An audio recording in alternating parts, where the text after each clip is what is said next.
Am I the a-hole for being the reason my best friend cancelled her wedding then cut ties forever with her? This is a long one, guys. Bear with me.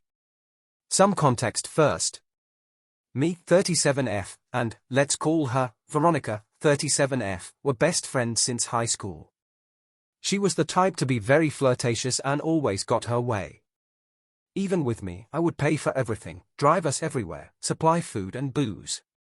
You name it, I did it. I don't know why, but I did. She had this control over people. Not just me, but those around her too. After graduating high school, we all moved and followed love.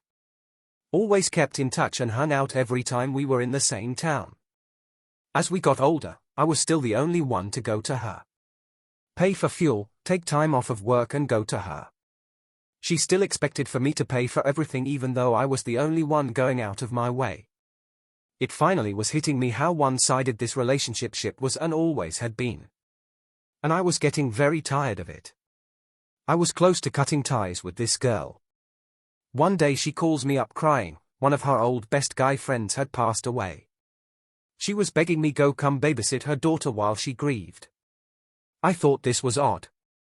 Not hey, I could really use some comfort from my bestie. No, I need you to babysit. Mind you, I'm a 6-hour drive away. And would lose my position at work, at home care aide. I explained this to her. I would lose my position, and I couldn't just up and leave without notice and taking time off of work. I also had a daughter who was in elementary school, so I would have had to pull her out of school as well. I said how sorry I am for your loss, but I unfortunately couldn't go. She lost it on me. Calling me a selfish b*tch, hung up and blocked me on all social media platforms. I was in shock. More so for her calling me selfish, unamused face.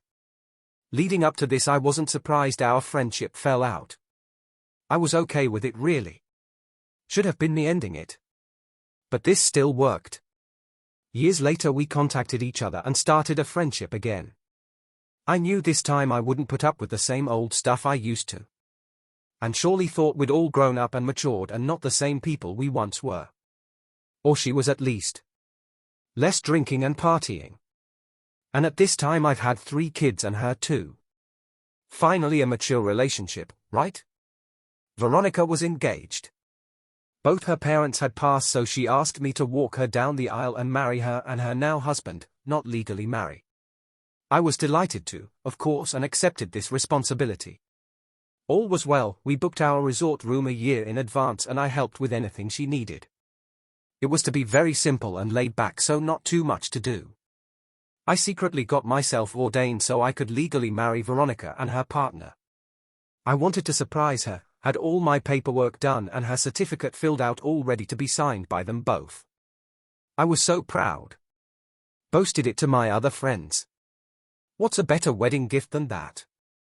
It was 4 weeks, yes 4 weeks, before the wedding date, and Veronica announced to everyone the wedding will be moved from the resort to somewhere closer to her hometown. Okay. That's fine. My partner booked 5 days off of work. The resort was paid for 3 nights. This gave us a day for travel there and back. Got our money back from the resort and quickly planning out what's next. We informed Veronica, as it's now a longer drive for us, we still could only stay 2/3 nights. She insisted we stay for 2 weeks. This is not doable. My partner's job requires him to be there. He wasn't able to book more than the 5 days he had booked a year in advance. Sorry. No can do, Veronica. She wasn't having it. She didn't want a wedding unless we stayed for 2 weeks afterwards. Excuse me. This is completely unfair to put on us when we simply can't stay any longer. We suggested we come back in the summer or fall, make plans for maybe a week's visit. That was unacceptable, I guess. I didn't know what else to say or do. We can still come, I can still walk you down the aisle and marry you both. Why can that not be enough? So they decided to elope. Keep their wedding date for the 4 weeks ahead and got married on their own. She later tells me it's because I couldn't make up my mind and she couldn't rely on me to be there. And that only 4 weeks before the wedding. I wasn't sure if I could go. I asked how she could possibly think that when we had booked the resort a year in advance. Mind you, she still doesn't know that I'm currently ordained and was going to surprise her by legally marrying them. I was in shock. You cancelled your resort wedding 4 weeks before your date. You moved the wedding closer to your hometown. We said we'd come 100%, we're coming. But could only stay a few days. Not the 2 weeks you wanted. She wasn't having any of it and insisted I was in the wrong and wasn't there for her. That in fact we were not making it to the wedding. Here she is, the old Veronica. The one who lied, the one who's the only one right, the dramatic, selfish Veronica. She won't listen to anything I say and keeps going around it.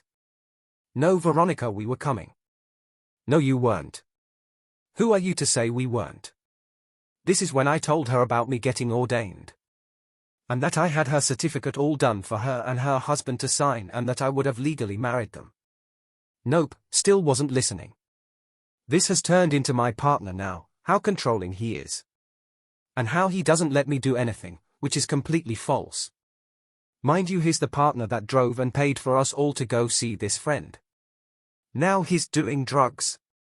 Overweight and unhealthy. She tells me to call him when he's died from a heart attack with all the drugs he does. I'm pissed at this point. How the hell did we get here? You are so upset with me you're now telling lies about my partner. She's then messaging his mother.